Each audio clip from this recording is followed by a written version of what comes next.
नमस्कार। आप सभी का एक बार फिर से बहुत बहुत स्वागत है जीके मिलेनियर्स में। तो आइए दोस्तों, आज हम बात करने वाले हैं एक महत्वपूर्ण टॉपिक को, जो कि झारखंड की जनजातियों को हम आगे बढ़ते हुए आज हम बात करने वाले हैं झारखंड की पांचवी जनजाति खरवार जनजाति के बारे में। खरवार को खिरवार के नाम से भी बहुत जगह आपको देखने को मिलेगा, तो उसके बारे में आज हम चर्चा करेंगे। इससे पहले बता दें कि जो भी पिछले क्लास को नहीं देखे हैं तो वो जाके देख सकते हैं, जिसमें से संथाल, उरांव, मुंडा और हो, ये सभी जनजातियों के बारे में हमने पूरे डिटेल से चर्चा कर रखा है। तो अगर आपने नहीं देखा है वो क्लास को, तो आप जाके मेरे चैनल पे और साथ ही साथ देख सकते हैं। और साथ ही साथ अगर चैनल पे नए हैं तो इस चैनल को सब्सक्राइब कर लें और साथ ही साथ अपने दोस्तों के साथ ज्यादा से ज्यादा शेयर कर दें, ताकि और सबों के पास पहुंचे और ज्यादा से ज्यादा लोगों को इससे फायदा हो सके। और यही हम लोगों सभी का लक्ष्य भी है कि ज्यादा से ज्यादा लोगों तक सहायता पहुंचाया जाए। अब बात करेंगे आज हम खरवार जनजाति की। तो चलिए शुरू करते हैं। आज हम जानेंगे खरवार जनजाति के बारे में। सबसे पहले बात करेंगे खरवार जनजाति की। तो बता दें कि झारखंड की एक महत्वपूर्ण जनजाति के रूप में माना जाता है, और ये बता दें कि एक लड़ाकू के जनजाति के रूप में भी जाना जाता है, जो कि कह सकते हैं कि झारखंड की सबसे युद्धक जनजाति के रूप में, यानी युद्ध करने की भूमिका इनका काफी अहम रहा है झारखंड के जनजातियों में, इसलिए ये काफी महत्वपूर्ण जनजाति माना जाता है। तो इस दृष्टि से भी काफी महत्वपूर्ण होता है। अब बात करेंगे, परंपरा के अनुसार से कहा जाता है कि ये खेरिझार से आए थे, इसीलिए ये खरवार के नाम से जाने जाते हैं। तो अगर पूछा जाए कि ये परंपरा के अनुसार से ये कहां से आए थे, तो खेरिझार से आए थे, जिसके कारण से ये खरवार कहलाए या तो फिर खिरवार कहलाए। यह एक लड़ाकू जनजाति मानी जाती है। ये कह सकते कि चाहे जो भी युद्ध वगैरह देखने को मिलता है, या तो जो भी आंदोलन वगैरह देखने को मिलता है झारखंड जनजातीय आंदोलन में, तो उन सबों में जो वो खरवार जनजाति का योगदान जो होता है वो काफी अहम माना जाता है। तो इस दृष्टि से भी ये काफी महत्वपूर्ण है। अगर बात करें इनके जनसंख्या के बारे में, तो इनका जनसंख्या जो है वो कुल अगर बात करें तो 2,48,974 माना जाता है झारखंड में। अगर बात करें कुल प्रतिशत का, तो राज्य के कुल बात करें 2.88% जो वो इसका खरवार जनजाति का हिस्सा माना जाता है झारखंड की कुल जनजातियों में। तो इस तरह से अगर पूछा जाए कि खरवार जनजाति का राज्य के जनजातियों में कुल कितना हिस्सा है, कितना प्रतिशत हिस्सा है, तो आपका 2.88%। अगर जनसंख्या पूछा जाए तो 2,48,974। हालांकि ये ऐसे सवाल बहुत कम ही पूछा जाता है, लेकिन फिर भी अगर बाय द वे क्वेश्चन आपसे पूछ दिया जाए तो आप ये इस तरह से आंसर कर सकते हैं। फिर बात करें इनके जनजातीय समूह की, तो बता दें प्रजाति समूह की दृष्टि से ये द्रविड़ प्रजाति समूह के अंतर्गत आते हैं। द्रविड़ प्रजाति समूह के अंतर्गत आते हैं। तो हमने देखा था कि प्रजातीय दृष्टि जो भी होता है, proto Australoid, Australoid, pre Dravidian, Dravidian, ये सभी के बारे में हम पीछे चर्चा कर चुके हैं। तो हमारे पीछे क्लास को जब आप देख लेंगे और वहां से जब आप स्टार्टिंग से देखना शुरू करेंगे तो ज्यादा समझ में आपको आएगा। फिर बात करें इनके मुख्य निवास स्थलों का, तो कोई भी जनजातियों का जो है वो निवास स्थल झारखंड के अलग अलग क्षेत्रों में रहा है, लेकिन उसमें भी अगर ज्यादा जमाव देखा जाए, यानी मुख्य ज्यादा जहां पे जनसंख्या देखने को मिलता है, तो कुछ वैसे क्षेत्र में बात करेंगे जैसे पलामू प्रमंडल। तो बता दें कि पलामू प्रमंडल जो इनका मुख्य निवास स्थल माना जाता है, जहां पे इसे 18 हजारी, या तो फिर कह सकते हैं कि पलामू प्रमंडल की जगह पे जो भी खरवार होते हैं वो अपने आप को 18 हाजरी या तो फिर 18 हजारी भी बहुत जगह देखने को मिलता है। इस तरह से नाम से उल्लेखित माने जाते हैं। साथ ही साथ यहाँ पलामू प्रमंडल को के साथ साथ अगर बात करें तो रांची, हजारीबाग, ये क्षेत्रों में भी और भी कई ऐसे क्षेत्रों में भी ये देखने को मिलता है खरवार जनजाति।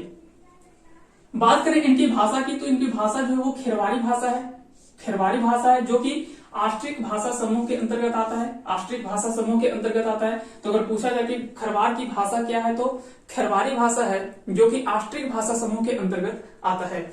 लेकिन ये सामान्यतः ज्यादातर हिंदी देखने को मिलता है कि ये ज्यादा सामान्यतः हिंदी बोलते हैं। और अब वर्तमान में अगर बात करें तो धीरे धीरे क्या है कि ये धीरे धीरे अलग कह सकते हैं कि एक विकसित प्रक्रिया के आधार पर विकसित होते होते ये दूसरी ओर शिफ्ट कर चुके हैं हम धीरे धीरे। क्योंकि हम जानते हैं पहले कुछ ऐसे जनजाति जो थे अपने विशिष्ट देवताओं की पूजा करते थे, लेकिन वर्तमान में देखा जाए तो कई सारे ऐसे जनजाति जो कि हिंदू संबंधी जितने भी पूजा पाठ होते हैं वो सभी को भी वो धीरे धीरे अपनाने लगे हैं। जैसे बात करें कई देवी देवताओं की शिव पूजा या तो और भी जितने भी देवी देवता हैं उन सब देवताओं के भी पूजा करने लगे हैं। जबकि पहले ऐसा नहीं था, पहले ये जो भी अपना विशिष्ट जो देवता थे उन्हीं की पूजा किया करते थे। लेकिन वर्तमान में ये धीरे धीरे जैसे जैसे समय आता जा रहा है। फिर बात करें पहले इनकी जातीय पंचायत व्यवस्था जो भी था, तो वो क्या था कि पहले जो था वो ज्यादा स्ट्रॉन्ग था, कह सकते हैं कि पहले ज्यादा मजबूती के साथ और ज्यादा स्ट्रिक्ट था।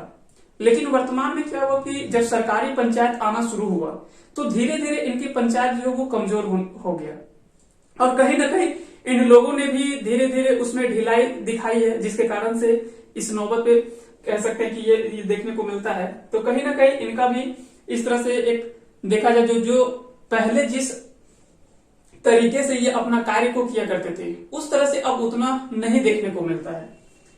बात करें ये अपने को सूर्यवंशी राजपूत हरिश्चंद्र यानी रोहितासु का वंशज मानते हैं। ऐसा माना जाता है ये अपने आप को राजपूत की वंशज भी मानते हैं। और बता दें कि इनका वैवाहिक संबंध जो है वो उच्च कुल हिंदू में देखने को मिलता है। इस दृष्टि से भी अगर बात करें तो खरवार जनजाति जो वो काफी महत्वपूर्ण जनजाति माना जाता है। खरवार अपने सम्मान एवं सत्य बोलने के लिए ये गुणों के आधार पर अगर बात की जाए तो ये जानी जाती है।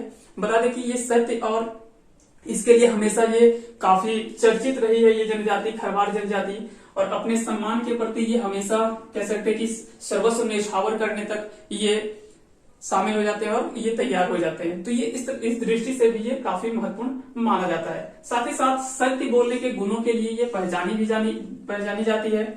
अब ये कुछ था खरवार जनजाति के बारे में जो कि थोड़ा बहुत हमको जानकारी होना चाहिए कि किस क्षेत्र में देखने को मिलता है। तो सबसे ज्यादा जो इनका मुख्य निवास माना जाता है वो पलामू प्रमंडल में, जहां पे 18 हाजरी है तो 18 हजारे के नाम से भी जाना जाता है ये खरवार जनजातियों को। फिर बात करें ये खेरीझार से आए थे जिसके कारण से ये खरवार कहलाए, और यह एक लड़ाकू जनजाति माना जाता है जबकि झारखंड की सबसे युद्धक जनजाति के रूप में भी माना जाता है। और ये अपने आप को सूर्यवंशी राजपूत के वंशज भी मानते हैं। और साथ ही साथ ये अपने सम्मान और सत्य के प्रति सर्वस्व न्यौछावर करने के लिए भी हमेशा तत्पर रहते हैं। तो इस तरह से भी आप जान सकते हैं। अब बात करेंगे इनके सामाजिक व्यवस्था के बारे में कि खरवार जनजाति का सामाजिक व्यवस्था किस तरह से रहा है। तो यहाँ पे क्या है कि जितने भी इतिहासविद रहे, इतिहासकार कह सकते हैं कि जो भी रहे, उन्होंने अलग अलग मत दिया है। तो बहुत बार क्या होता है कि कोई भी चीजों को बहुत अच्छे से क्लियर इसलिए नहीं हुआ है क्योंकि कई इतिहासकार अलग अलग चीजों को देखने को मिलता है। जैसे कोई इतिहासकार कुछ कहते हैं, कोई इतिहासकार कुछ कहते हैं। तो इस दृष्टि से भी क्या होता है कि बहुत चीज बहुत बार अच्छे से क्लियर नहीं इसलिए भी नहीं हो पाता है क्योंकि उसमें थोड़ा सा विवादास्पद रहा है। अगर बात करें डाल्टन की, तो डाल्टन के अनुसार से खरवार में 4 उपजातियां हैं। वो उपजातियां कौन कौन सी है? तो भोक्ता, कौन कौन सी जनजाति है? तो भोक्ता, मांझी, राउत और महतो। तो डाल्टन कहते हैं कि खरवार की 4 उपजातियां हैं। वो कौन कौन सी है? भोक्ता, मांझी, राउत और महतो। वहीं अगर बात करें संडर, तो संडर ने कहा कि खरवार के 6 उपजातियां हैं। तो इस तरह से देख सकते हैं कि डाल्टन ने क्या कहा? डाल्टन कहा कि खरवार की जो है वो 4 उपजातियां हैं। तो यहाँ डाल्टन ने कहा कि, तो यहां से कई बार सवाल आपको डायरेक्टली इस तरह से पूछा जाता है कि डाल्टन के अनुसार से खरवार में कुल कितनी उपजातियों को वो विभाजित किया जाए, तो कितने उपजातियों में बांटा है? तो 4 उपजातियों में डाल्टन के अनुसार से। कौन कौन सा है? भोक्ता, मांझी, राउत और महतो। वहीं अगर बात करें संडर, तो संडर ने 6 उपजातियां, कह सकते हैं कि संडर ने 6 उपजातियां जो है वो खरवार जनजाति को 6 अलग अलग जनजातियों में बांटा है। जैसे बात करेंगे सूर्यवंशी, दौलतवंशी, घटबंदी, खेरी, भारती या तो फिर गंजू और फिर मंझिया। तो ये कुल कह सकते हैं कि संडर ने 6 उपजातियां बांटी है, सूर्यवंशी, दौलतवंशी, घटबंदी, खेरी, भारती या गंजू और मंझिया। तो ये दोनों याद रखिएगा, दोनों आपसे पूछा जा सकता है कि डाल्टन के अनुसार से कितनी उपजातियों में बटा हुआ है खरवार जनजाति, या तो फिर कह सकते हैं कि संडर के अनुसार से कितने उपजातियों में बटा हुआ है। ये तो संडर ने कहा कि 6 उपजातियों में बटा हुआ है, जबकि डाल्टन के अनुसार से 4 उपजातियां इनमें देखने को मिलता है। माना जाता है कि रामगढ़ राज परिवार जो है, ऐसा माना जाता है कि रामगढ़ राज परिवार जो है, जब हम रामगढ़ शासन व्यवस्था या तो रामगढ़ राज्य के बारे में जब हम पढ़ रहे थे, तो वहां पे हमने देखा था कि रामगढ़ राज्य का जो कैसे कैसे उनमें अलग अलग राजा देखने को मिलता है और कैसे उनका शासन अलग अलग क्षेत्रों से कह सकते हैं, और उसका राजधानी का क्रम भी बहुत बार पूछा जाता है कि अलग अलग क्षेत्रों में राजधानी भी देखने को मिलता है। तो वहां पे हम समझे थे सब कुछ। तो ऐसा माना जाता है कि रामगढ़ राज परिवार जो था वो मूलतः खरवार के थे, यानी खरवार जनजाति से संबंधित थे। तो ये भी काफी महत्वपूर्ण, कई बार सवाल यहाँ से पूछा जाता है कि रामगढ़ राज परिवार मूलतः किस जनजाति से संबंधित माना जाता है, तो वो है खरवार जनजाति से। फिर यहाँ से रिजले ने भी एक स्टेटमेंट दिया था। रिजले कहता है कि रोहतास जो वो खरवारों का मूल स्थान माना गया है। तो बताया है कि रिजले, तो यहां से भी एक आप नाम याद रखिएगा, रिजले। तो अभी तक हमने क्या है कि 3 व्यक्तियों के नाम के बारे में हमने चर्चा किया। पहला था डाल्टन ने क्या कहा कि खरवार में 4 उपजातियां हैं। जबकि फिर संडर आया, संडर ने क्या कहते हैं कि खरवार में 6 उपजातियां देखने को मिलता है, सूर्यवंशी, दौलतवंशी, घटबंदी, खेरी, गंजू, बंजिया, ये सभी। फिर रिजले ने क्या कहा कि रोहतास क्षेत्र जो है वो क्या है कि खरवारों का मूल स्थान बताया है। तो ये सभी आप बातों को ध्यान में रखेंगे और ये सब नाम आप जरूर याद रखेंगे, क्योंकि बहुत बार यहाँ से सवाल आपको डायरेक्टली पूछा जाता है। उसके बाद हम जानते हैं कि सभी जनजातियों में अलग अलग गोत्र देखने को मिलता है। तो अगर बात करें खरवार जनजाति के कुछ महत्वपूर्ण गोत्रों के बारे में, तो प्रमुख गोत्र में जैसे कांसी, नीलकंठ, हंसगठिया, बेसरा, साहिल, तिर्की, चंडियार और लोहवार, ये कुछ जो है वो महत्वपूर्ण गोत्र माना जाता है खरवार जनजाति का। तो अगर खरवार जनजातियों में कुछ महत्वपूर्ण गोत्र को देखें तो वो आता है कांसी, नीलकंठ, हंसगठिया, बेसरा, साहिल, तिर्की, चंडियार और लोहवार। फिर बात करते हैं इनकी राजनीतिक व्यवस्था के बारे में। तो ये कुछ सामाजिक व्यवस्था था, समाज उनका किस तरह से में देखने को मिलता है और किस तरह से अलग अलग क्षेत्रों में वो बटे हुए थे, और ये सब हमने देखा। अब हम बात करेंगे इनकी राजनीतिक व्यवस्था के बारे में कि इनकी राजनीतिक व्यवस्था कैसी थी। तो अगर बात करें इनकी ग्राम पंचायत प्रधान की, तो ये मुखिया या तो फिर बैगा के नाम से जाना जाता है। तो इनके ग्राम पंचायत प्रधान जो होते हैं उनको मुखिया या तो फिर बैगा के नाम से जाना जाता है। वहीं पंचायत को ये बैठकी कहते हैं। कई बार आपसे सवाल यहाँ से जो सबसे ज्यादा महत्वपूर्ण पूछा जाता है कि इनके अलग अलग गांवों को मिलाकर एक पंचायत का निर्माण होता है। जैसे 4 गांवों को मिलाकर एक पंचायत का निर्माण होता है, उसे चट्टी कहा जाता है। 5 गांवों को मिलाकर एक पंचायत का निर्माण होता है, उसे पचौरा कहा जाता है। जबकि 7 गांवों को मिलाकर एक ये पंचायत का निर्माण होता है, उसे सतौरा के नाम से जाना जाता है। तो ये तीनों चीज आप याद रखें। 4 गांवों से मिलकर जो बना होता है उसे चट्टी कहा जाता है, 5 को पचौरा और 7 गांवों को मिलाकर जो बनता है उसे सतौरा कहा जाता है। तो यहां से भी कई बार सवाल आपसे पूछा जाता है, जबकि पंचायत को ये बैठकी के नाम से जानते हैं। तो 4 गांवों को मिलाकर जो पंचायत बनता है वो चट्टी कहलाता है, चट्टी। जबकि 5 गांवों को मिलाकर जो बनता है वो पचौरा, और 7 गांवों की पंचायत जो होता है वो सतौरा के नाम से जाना जाता है। तो 7 गांवों को मिलाकर जो पंचायत का निर्माण होता है उसे सतौरा कहा जाता है। तो ये सभी याद रखिएगा, 4, 5 और 7। जबकि गांव को क्या कहा जाता है, तो इनके गांव को बैठकी के नाम से जाना जाता है। वहीं ग्राम पंचायत का जो प्रधान होता है वो बैगा के नाम से, या मुखिया या तो फिर बैगा के नाम से जाना जाता है। हालांकि इनके धार्मिक प्रधान जो होते हैं उनको भी बैगा के नाम से ही जाना जाता है, जबकि जो ग्राम पंचायत प्रधान जो होता है वो मुखिया के रूप में माना जाता है, वो ज्यादा चर्चित माना जाता है। बात करेंगे झारखंड की खरवार जनजाति, तो बात करेंगे ये झारखंड की सबसे युद्धक जनजाति मानी जाती है। तो सबसे युद्धक जनजाति जो खरवार मानी जाती है, तो ये आप जरूर याद रखिएगा। उसके बाद फिर बात करें खरवार जनजाति की अर्थव्यवस्था किस पर टिकी हुई है, यानी इनका अर्थव्यवस्था किस तरह से रहा है। और शुरुआत से अगर बात करें तो इनका मुख्य पेशा जो है वो कृषि या तो फिर खेती माना जाता है। तो अगर बात करें खरवार की मुख्य पेशा जो है वो कृषि या तो फिर खेती पर आधारित है। तो मुख्य पेशा जो माना जाता है खरवार जनजाति का, तो वो कृषि या तो फिर खेती पर आधारित माना जाता है। क्योंकि हम जानते हैं कि जब जंगलों में उनका पर्याप्त भोजन का व्यवस्था नहीं हुआ तो वो धीरे धीरे क्या है कि जमीन की ओर नीचे उतरते हैं, और वहां से क्या है कि फिर वो अपना जंगलों को साफ करते हैं और फिर खेतों का निर्माण करते हैं, और वहां से धीरे धीरे वो कृषि कार्यों को करना प्रारंभ करते हैं, और धीरे धीरे इस तरह से उनका विस्तार होता है और वहां से वो धीरे धीरे विकसित होते हैं। हालांकि वर्तमान में कई विकसित हो चुके हैं, और कुछ ऐसे क्षेत्र हैं जहां पे कुछ आज भी दयनीय स्थिति देखने को मिलता है, लेकिन कुछ ऐसे क्षेत्र जहां हो गए हैं जो कि काफी विकसित हो गए हैं अब ये।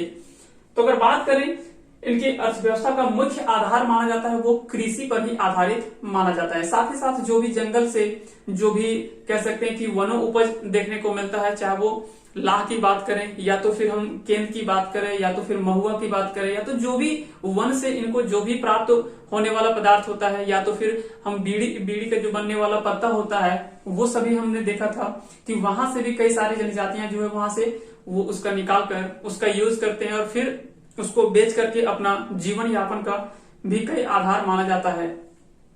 फिर बात करें अगर खरवाड़ जनजाति की धर्म का, तो धर्म देखा जाता है तो इनका धार्मिक प्रधान जो माना जाता है वो बैगा माना जाता है। वहीं सर्व प्रमुख देवता को सिंगबोंगा के नाम से जाना जाता है।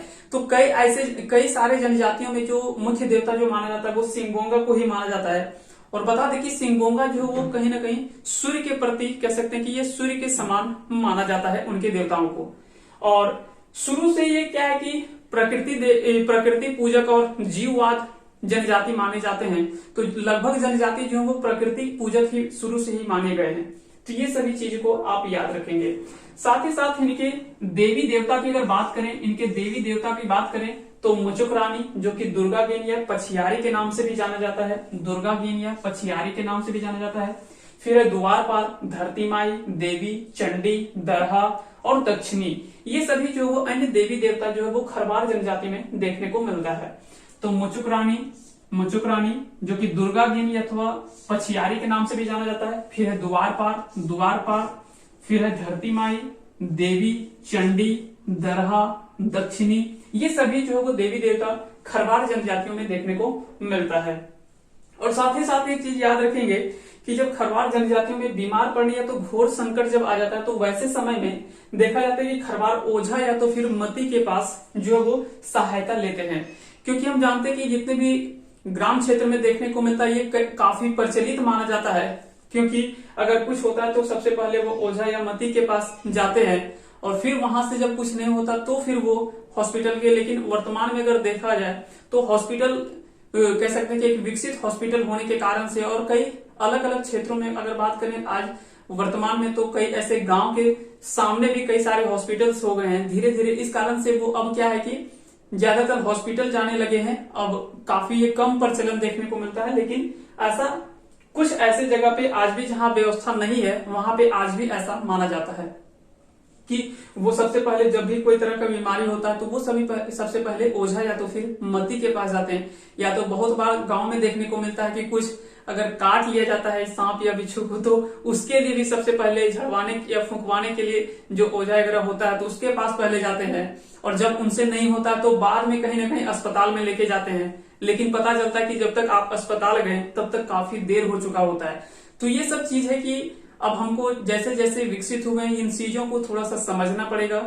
और क्या है कि अब इन चीजों को ध्यान में, ठीक है आप ये नहीं कह सकते कि इनका योगदान जो वो खराब रहा है, इनका योगदान भी काफी महत्वपूर्ण रहा है। क्योंकि जब हॉस्पिटल्स नहीं थे उस समय इनका योगदान जो था वो काफी महत्वपूर्ण था। लेकिन वर्तमान में जब व्यवस्था हमारे पास है तो जरूर हम इस चीज को अपनाएं और साथ ही साथ जो विकसित संस्कृति है उसको हम धीरे धीरे जरूर अपनाएं। हाँ, ये चीज जरूरी है कि अपनी संस्कृति को भी बचाए रखना है, क्योंकि हमेशा हम जानते हैं कि ये प्रकृति पूजक माने जाते हैं, ये हमेशा प्रकृति की पूजा करते हैं। इसलिए ये भी नहीं हमें भूलना चाहिए, ये भी हमारे लिए काफी महत्वपूर्ण है। तो ये दोनों बातों को ध्यान में रखते हुए हमें आगे बढ़ना चाहिए।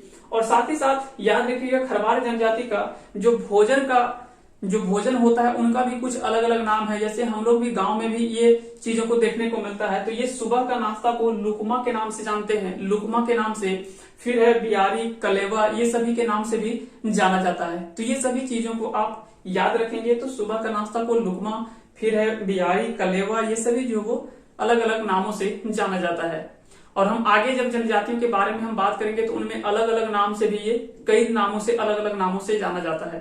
तो इस तरह से अगर खरवाड़ जनजातियों की बात करें तो मुख्य रूप से जो वो झारखंड की एक कह सकते हैं कि काफी प्रसिद्ध जनजाति मानी गई है शुरू से ही। और ये काफी विकसित जनजाति भी रही है, क्योंकि इनका संबंध, वैवाहिक संबंध जो वो काफी ऊंचे कह सकते हैं कि हिंदू परिवारों में शुरू से ही रहा। इसके कारण से ये काफी विकसित जनजाति शुरू से ही रहे और ये अपने आप को जैसे देख सकते हैं कि ये सूर्यवंशी राजपूत हरिश्चंद्र रोहितासु के वंशज भी अपने आप को मानते हैं, तो इसलिए भी ये काफी महत्वपूर्ण जनजाति माना जाता है।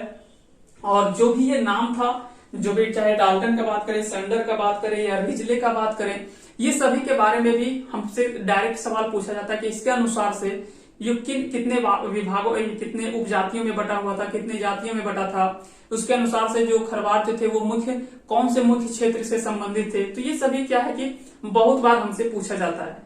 तो ये सभी चीजों को आप ध्यान रखेंगे और उम्मीद करते हैं कि खरवार जनजाति के बारे में जो भी महत्वपूर्ण आपसे सवाल बन सकते थे वो सभी चीजों को हमने एक कहते हैं कि संग्रह एक जगह करने का प्रयास किया है। अगर आपको पसंद आया हो तो इस वीडियो को लाइक करें, साथ ही साथ चैनल पे अगर नए हैं तो चैनल को सब्सक्राइब कर लें।